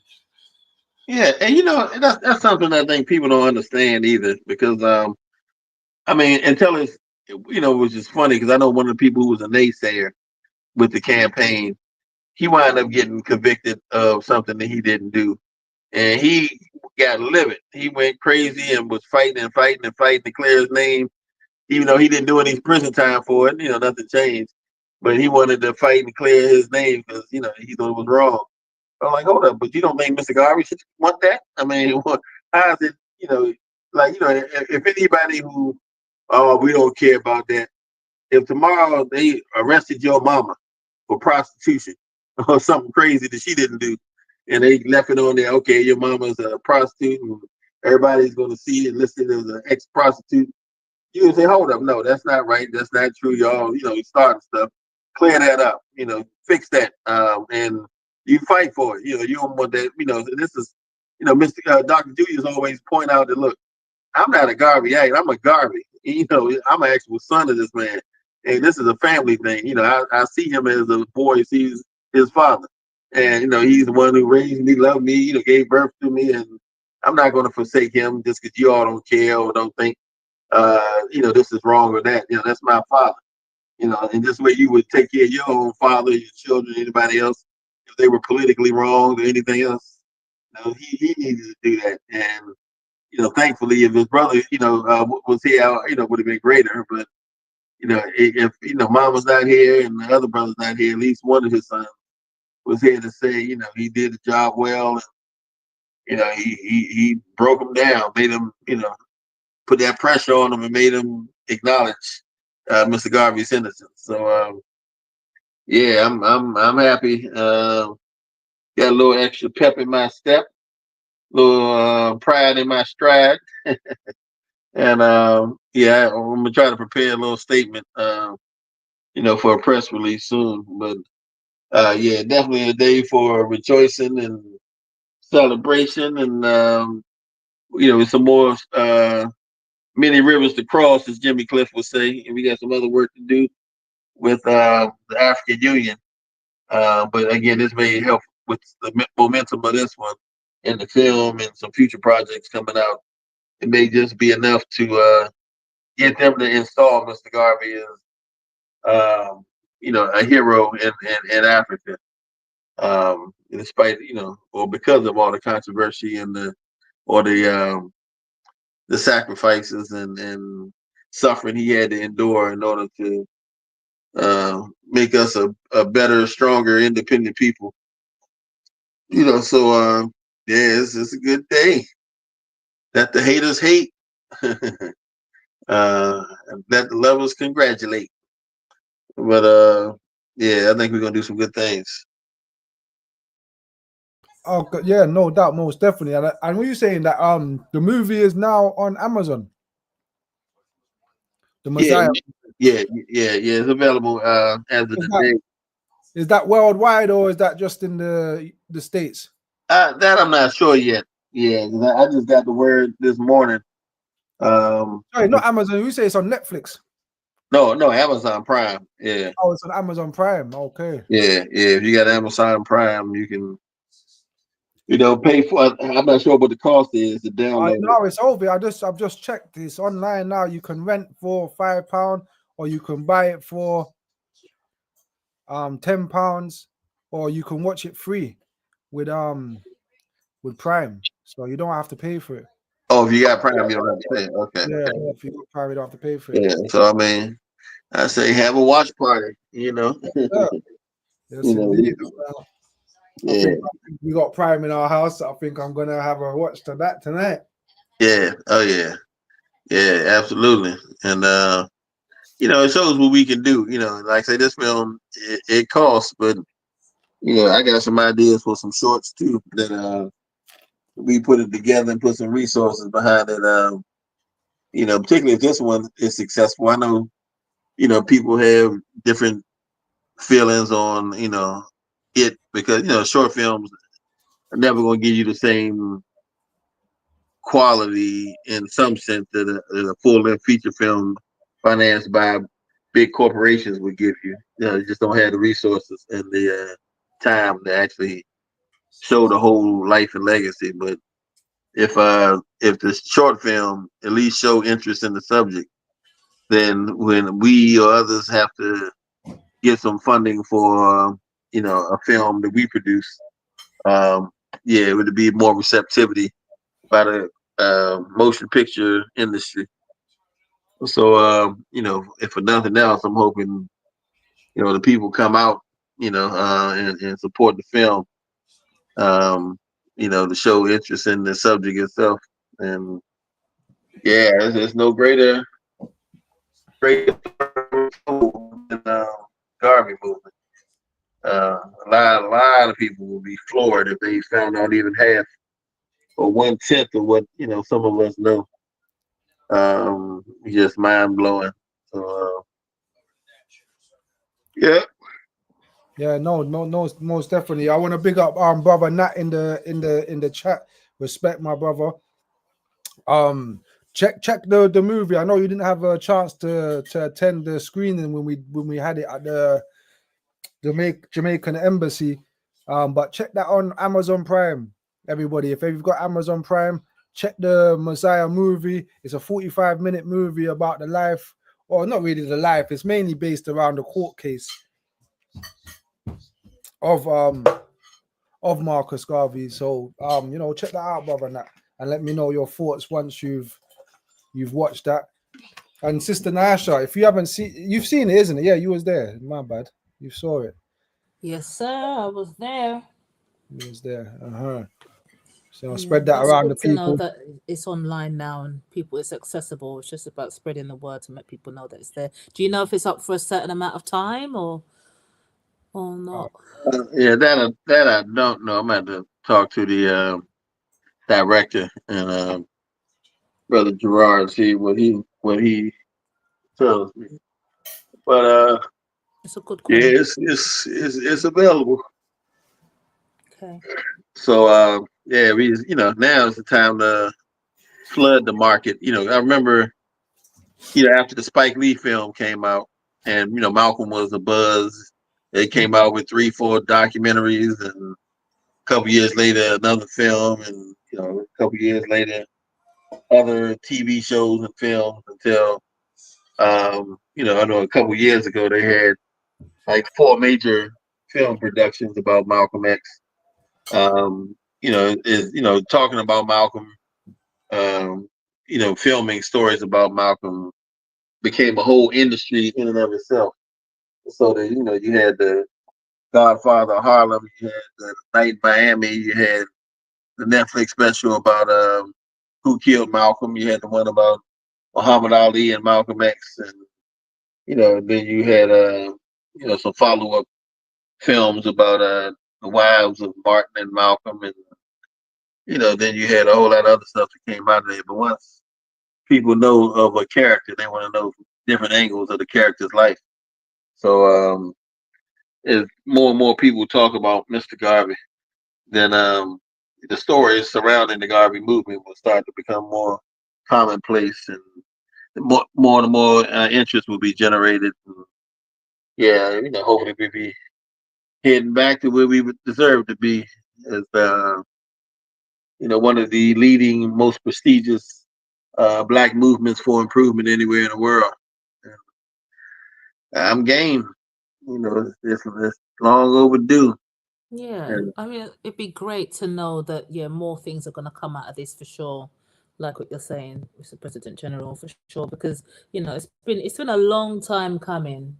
Once you get to the bottom of the truth, then hopefully people will start to relax, and want to devolve deeper into the history to how we got to the lies in the first place, to now we've had 100 years later that the truth has prevailed. So it's a very victorious day. We give thanks. We do give thanks, and we can maybe do some instrument, some further instrumental work, because we can't undo what has been done, or what Marcus Garvey did for us already. So let the works continue.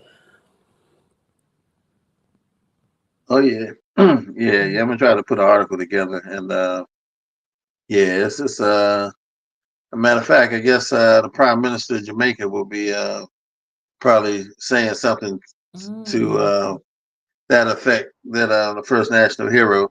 I saw Golden, the you know the guy that that new guy Golden. What's it? I don't even know his name. Something Golden anyway.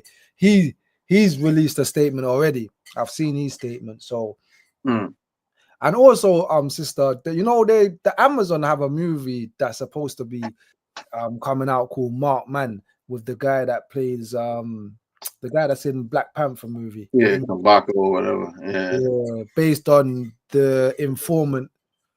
Like Judas and the Messiah movie. It's gonna be similar to that. And then it's gonna be done. and Paramount have made a movie about Marcus Garvey, and they haven't released it yet. So I'm maybe not they sure. will now. Be good publicity.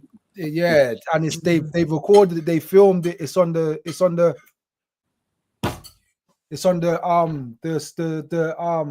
shelf. How do you know that?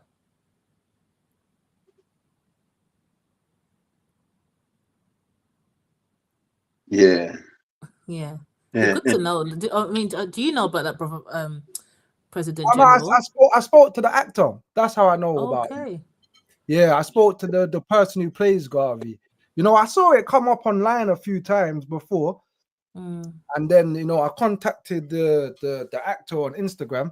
I think it was Instagram. I don't even remember, but we had a conversation, and he said that it's done. He gave me a release date.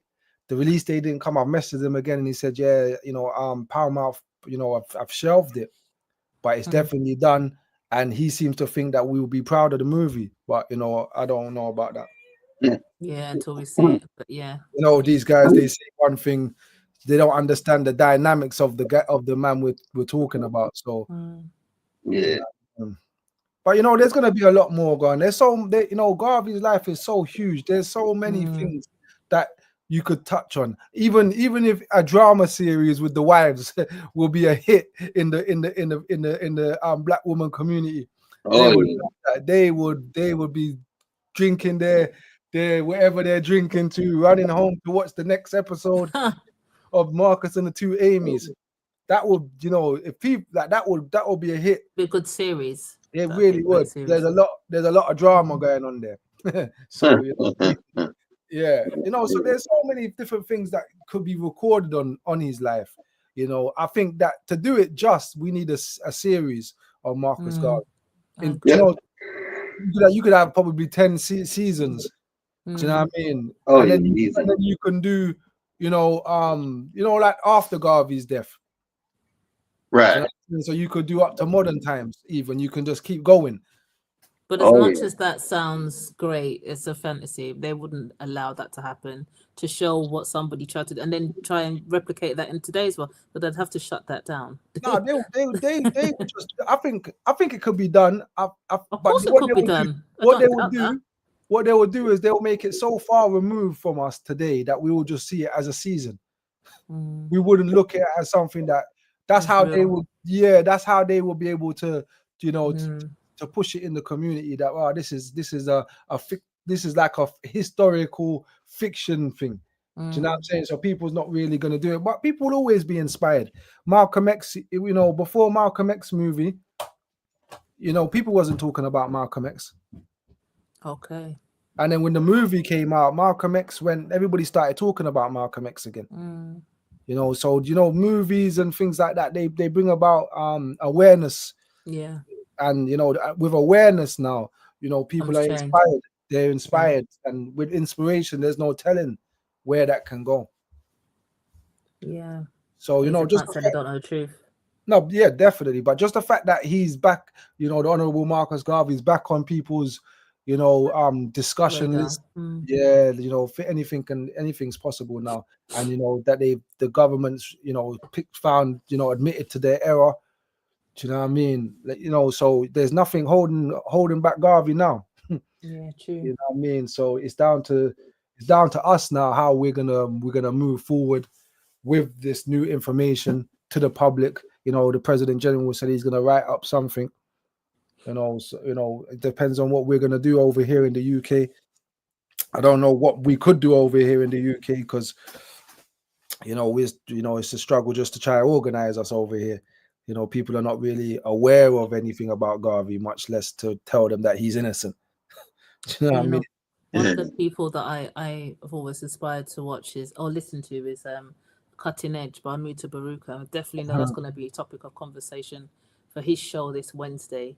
And he's very good at waking up black people, giving them a perspective that wipe the matter from your eyes, and hear the word and know that this is real. So I know that'll be a topic, and that's in Jamaica. So Yeah, definitely. Muta yeah, is going to be discussing that. for sure. He's always been an advocate for Marcus Garvey. Absolutely, yeah. You know what I mean? Even more so than Haile Selassie. Yeah, yeah. Because it is, yeah. Anyway, we won't talk about him in terms of his Yeah, personal, but yeah, absolutely. He's yeah. a So Marcus Garvey, yeah. yeah, he's definitely a Marcus Garveyite. You know what I mean? Mm, Yeah. And So we're moving into a new space. I don't know what's gonna happen next. The possibilities are huge, but the fact that they've done this, is a positive thing.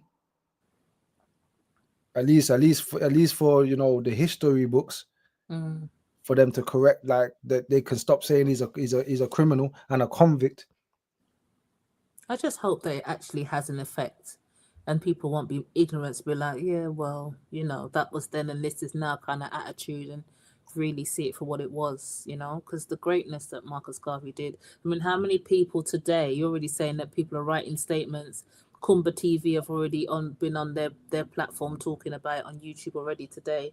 So, there's going to be many people across the world going to have something to say about this. And I hope that it filters down and has an effect long term, and and you're saying going to history books, it may even come out in things like the curriculum, and education that children can be educated on this so that they can grow up knowing the truth and filter it down to their families also. Definitely, maybe that was one of the reasons they used against Garvey being taught in the schools, because they would say he's a criminal. He stole from his people. Yeah, So now they can't do that. So you it'll can't be say that interesting now. to see. Exactly. Yeah, like Jamaica was already moving towards, a Marcus Garvey taught in the school, as well as a Marcus Garvey course. But globally, especially even in the Americas, this should be something that Marcus Garvey should have colleges. You know what I'm saying? And even if it's not UNIA owned, just as a historical figure in the black community. Well, just for the record, back in 1967, students at Howard University took over the administration building, And tried to turn. and I heard yeah, about that. yeah, and they got sick of calling the university named after General Oliver Otis Howard University, and they wanted a general who was a race first black man in this historically black college. And so temporarily for some months, it appears that all the students across the globe were calling Howard University Marcus Garvey University. And in fact, they put a red, black, and green flag up when they took over the building. So anyway, the legacy of Garvey is definitely living on in a lot of institutions globally. And those who were stalwart, going to remain stalwarts, and those who were or who would have been naysayers. Hopefully, they'll come with a better attitude, a fresher attitude, and a little more gratitude. Uh, to for Mr. Garvey's contribution. But yeah, definitely it's the bump we need to go out in the community. Probably should put even like a handbill or something together. But but yeah, definitely victorious day for the film. Good day for the the political exoneration, and great day for us talking about politics. I was just about to say that. Literally, like it couldn't have come on a better day when the topic is on communism. Because Yeah, now we can really have our own communism in, the eyes of us as black people and doing it our way, because communism isn't real, like Marcus Garvey said, but we can do it our own way as a race first community. So yeah, powers to today. What date oh is it today? 19th of January. Perfect. yeah, yeah. We had some communalism. In it, communism, yes. Yeah. Yes, indeed. Okay. Well, it's Yeah, 8 o'clock now, our time. What time is it your time now, President General? it is 3 p.m. Okay, okay. So it's just Yeah, 5 hours difference. Okay. yeah.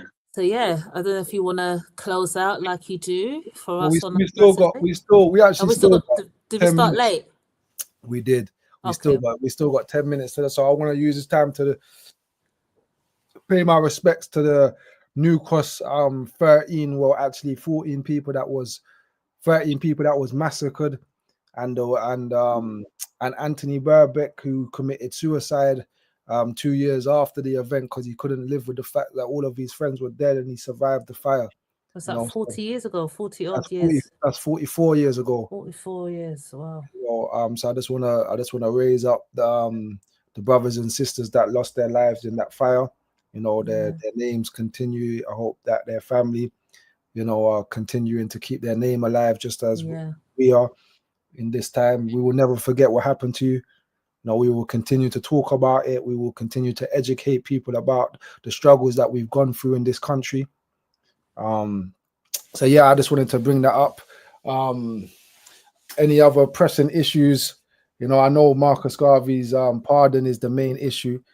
Is there any other pressing issues in the community that you want to bring up, President General or Sister No, Nash? but can I just add to what you just said? Because I did read, the chapter on communism, and there was something that Marcus Garvey said that when he said something about something happened in Wales where the black man was going to be a black man's funeral, and they stopped the funeral.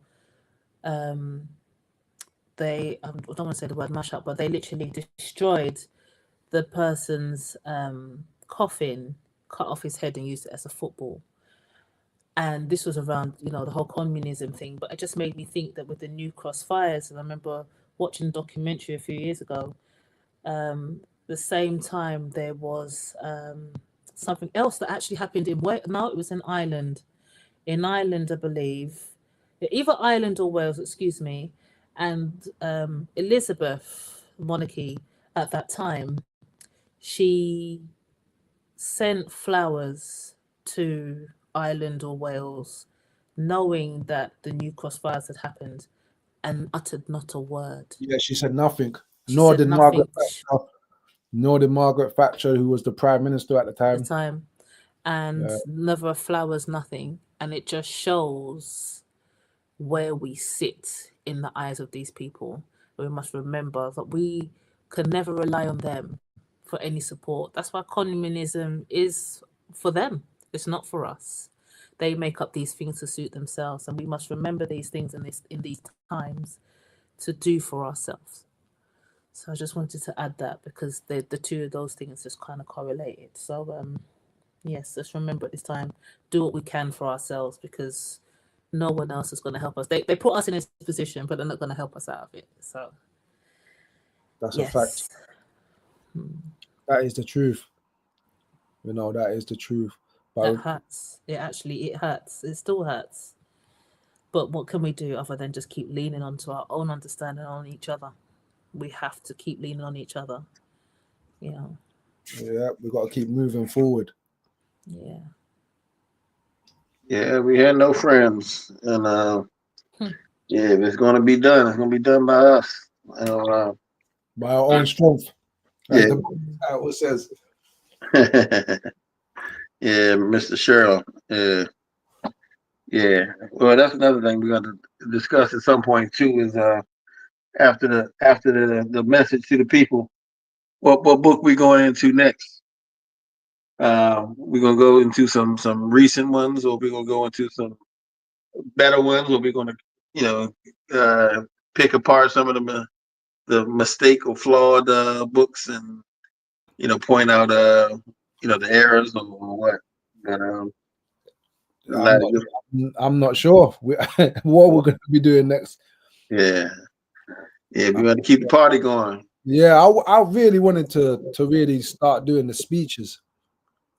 Yeah, Like every week we bring up a speech, we read it, and we discuss the speeches, because I think that Garvey's words is so prolific and profound. I think I just don't understand how the man was so wise and yeah, how he do all of this stuff. I honestly, I marvel at some of the stuff that he says back in 1920s, when we never had no internet, we never had no DVD collection of knowledge and all of these things. We didn't have it, but he seemed to know everything and have the answers to everything. yeah. With no Google. No Google, no Yahoo, Yeah, no nothing. yeah, His name was Messiah for a reason. I say this every time. Messiah that's right. means, to know and to enlighten. So, he wasn't given that name lightly, and he came through and really delivered based on the name that he was given. So I just think it's divine intervention, personally. That's why they say be careful what you name your children, isn't it? Indeed, and be careful what you utter. Yeah, You because know, names have power. yes, words have power too. Yes, So definitely. But names, you're gonna yeah, be named so after something or somebody, you gotta know what you're named after yeah, true, and what you're representing. So Yeah, that's very important. true. That's very yeah. But Well, you yeah. never name a child Putin. Oh boy. or blanket like Michael. Yeah, Michael I said there's no black kids called blanket, Michael. yeah, yeah. I'm Michael. And then when they get in the fight at school, somebody gonna lay them out like a wet blanket. You understand? Yeah, yeah. Certain things you don't do. Yeah, if only more people thought like that, huh? But obviously, Marcus Garvey's name was well thought out. Maybe it came in a dream, or maybe a grandmother named him. I don't know much else about his I think family, but they've spoken about. Well, we read about. They wanted to call him Moses. There was disputes over the names between the mum and the dad. And Yeah, Moses and Messiah. yeah, but even to have that thinking at that time of those kind of names, that's powerful. That's Oh yeah, powerful.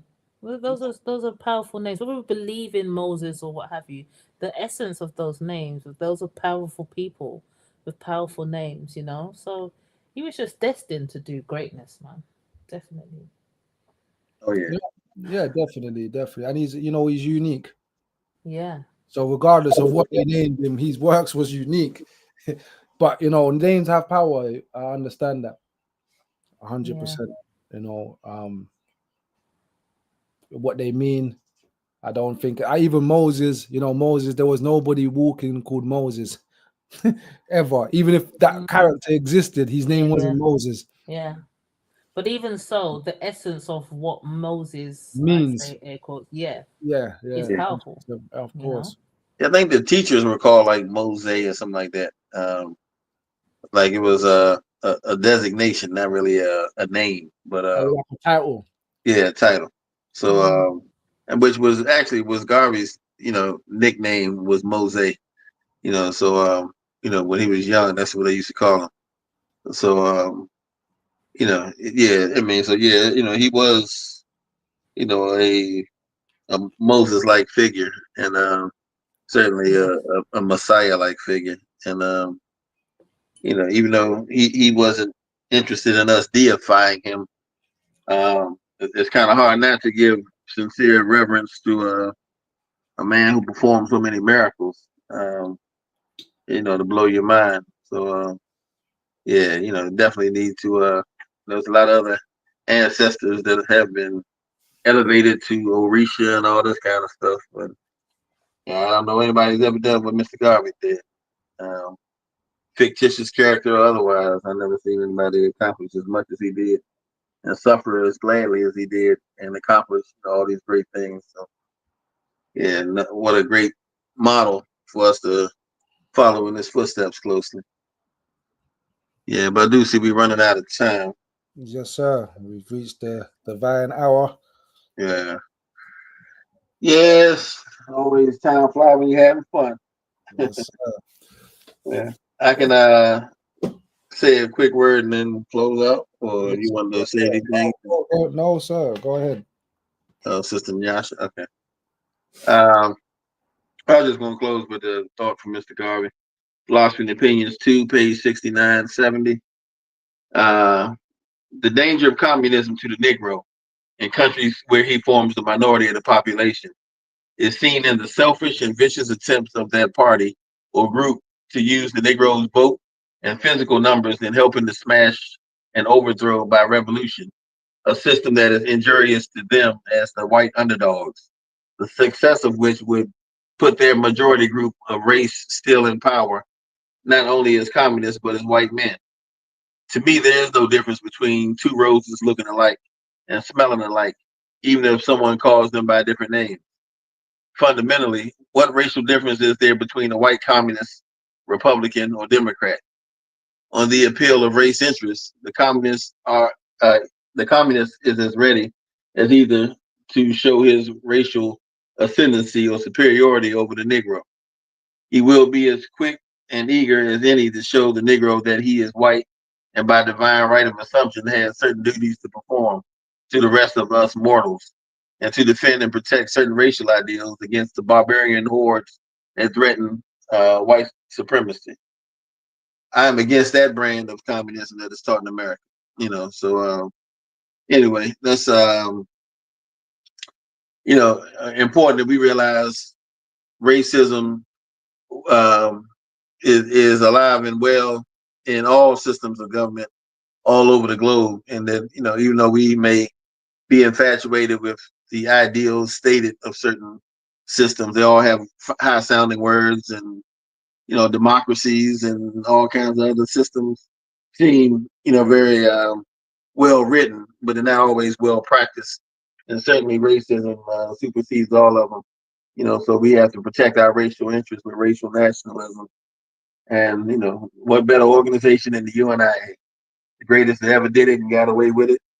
The most tried, tested, and true formula for success we've ever had by the greatest leader to ever grace our race. So without further ado, we celebrate this great victory of Mr. Garvey's political exoneration. And we keep on fighting until the whole world knows his name and puts respect on his name. And tell people of the race follow the plan and continue to honor the man. And so I just close with the motto of the association: one God, One God, one aim, one aim, one destiny. One one destiny. destiny.